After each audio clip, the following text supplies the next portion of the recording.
இயேசுவுக்கே புகழ். மரியே வாழ்க. மரியன்னையின் இறுதி நாட்களுக்கான தீர்க்க தரிசனங்கள் காணொளி. ஃபாட்டிமா காட்சிகள் பாகம் 8.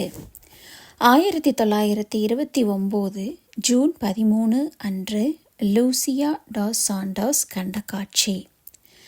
ஆசீர்வதிக்கப்பட்ட தாயின் மூன்றாவது தோற்றத்தில், அதாவது ஜூலை 13, 1917 அன்று தேவ அன்னை 3 குழந்தைகளிடம் ரஷ்யாவின் பிரதிஷ்டையை கேட்க நான் வருவேன் என்று கூறினார்.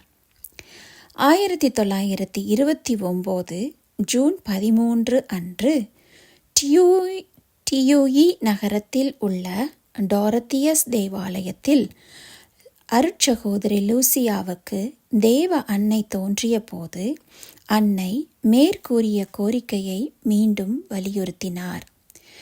இந்த காட்சியை நினைவு கூர்ந்த அருட்சகோதரி லூசியா பின்னர் பின்வருமாறு எழுதினார்.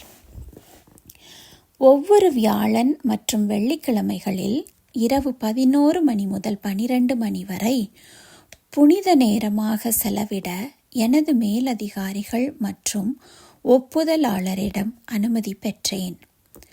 ஒரு இரவு தனியாக இருந்தபோது தேவாலயத்தின் நடுவில் உள்ள பலிபீட தண்டவாளங்களுக்கு அருகில் மண்டியிட்டு வேண்டிக் கொண்டிருந்தேன். பின்னர் நெடுஞ்சான் கிடையாக விழுந்து வானதூதர் கற்றுக் கொடுத்த ஜபங்களை சொல்லிக்கொண்டு இருந்தேன். சோர்வாக உணர்ந்த நான் பின்னர் எழுந்து நின்று சிலுவையின் வடிவத்தில் என் கைகளை விரித்து ஜபங்களை தொடர்ந்து கூறினேன். பரிசுத்த ஸ்தலத்தின் விளக்கு மட்டுமே வெளிச்சமாக இருந்தது. திடீரென்று முழு தேவாலயமும் ஒரு இயற்கைக்கு அப்பாற்பட்ட ஒளியால் ஒளிரியது. பலிபீடத்திற்கு மேலே சிலுவை வடிவில் ஒரு ஒளி தோன்றி கூரை வரை உயர்ந்தது. சிலுவையின் மேல் பகுதியில் ஒரு பிரகாசமான வெளிச்சத்தில் ஒரு மனிதரின் முகத்தையும் அவரது உடலையும் இடுப்பு வரை காண முடிந்தது. அவரது மார்பில் ஒளி வடிவிலான புறா இருந்தது. அதன் கீழ் சிலுவையில் அறையப்பட்டிருந்த உடல் மற்றொரு மனிதரின் உடல்.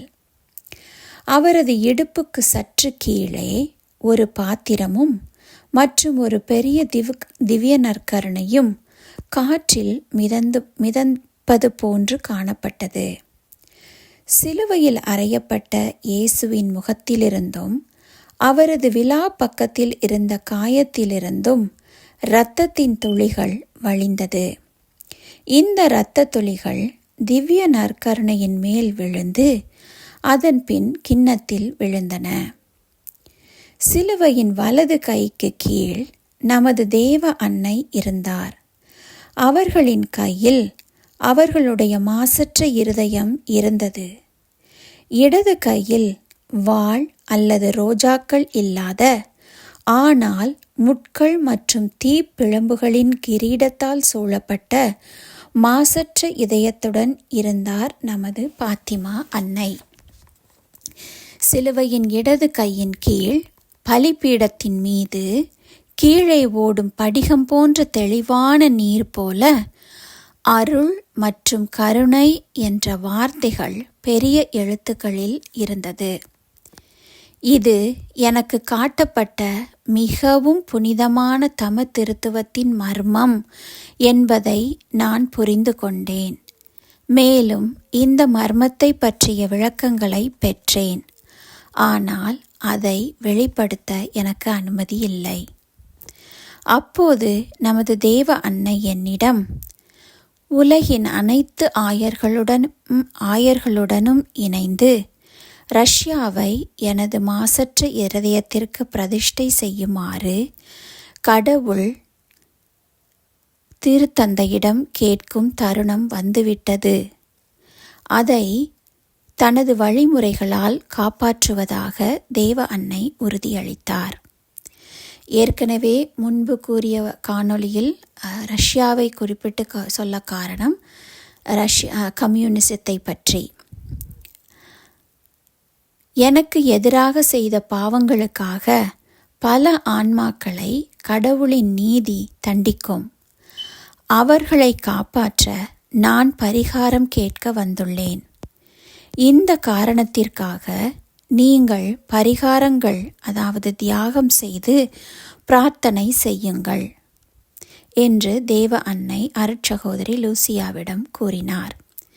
1930 மே 29 அன்று அருட்சகோதரி லூசியா டியூவில் இருந்தபோது மாதத்தின் முதல் 5 சனிக்கிழமை பக்தியை கேட்பதற்கான காரணத்தை நமது ஆண்டவர் அவர்களுக்கு வெளிப்படுத்தினார்.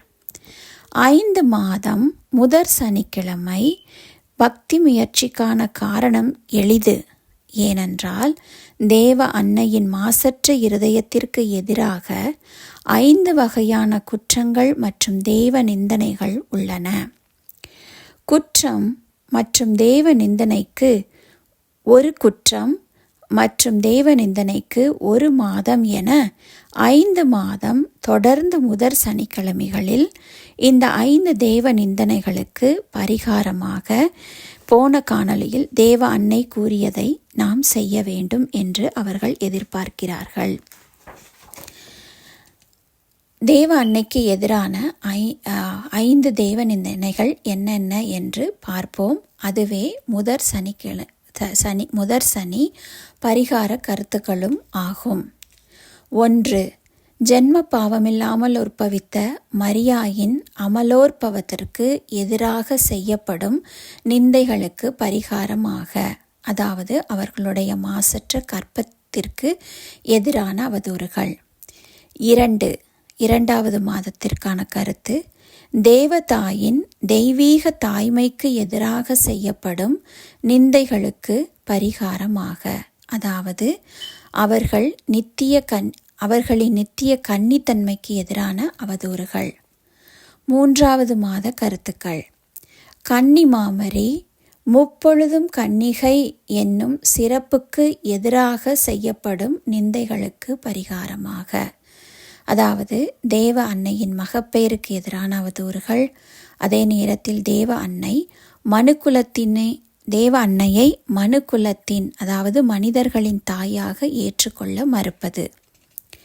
4வது மாத கருத்து மாதாவின் பக்தியை சிறுவர் இளைஞர்களிடமிருந்து அழித்து வரும் நிந்தைகளுக்கு பரிகாரமாக. 5வது மாத கருத்து மாதாவின் பக்தி பொருட்களையும் உருவங்களையும் அகற்றி அவமதித்து வரும் நிந்தைகளுக்கு பரிகாரமாக. இவ்வாறு இதை தொடர்ந்து 5 சனிக்கிழமைகள் செய்ய வேண்டும். இடையில் ஒரு சனிக்கிழமை விடப்பட்டால் மீண்டும் மறுபடியும் முதல் சனிக்கிழமைகளிலிருந்து தொடங்கப்பட வேண்டும் என்று அன்னை கேட்டிருக்கிறார்கள். நாம் வாழ்க்கையில் ஒரு முறையாவது இந்த 5 முதல் சனிக்கிழமை பக்தி முயற்சியை கண்டிப்பாக செய்ய முயற்சிப்போம். இதன் தொடர்ச்சியை அடுத்த காணொளியில் காண்போம். அதுவரை அன்னையின் ஆசீரோடு காத்திருப்போம். தினமும் குடும்பமாக ஜெபமாலை சொல்வோம். ஆமேன்.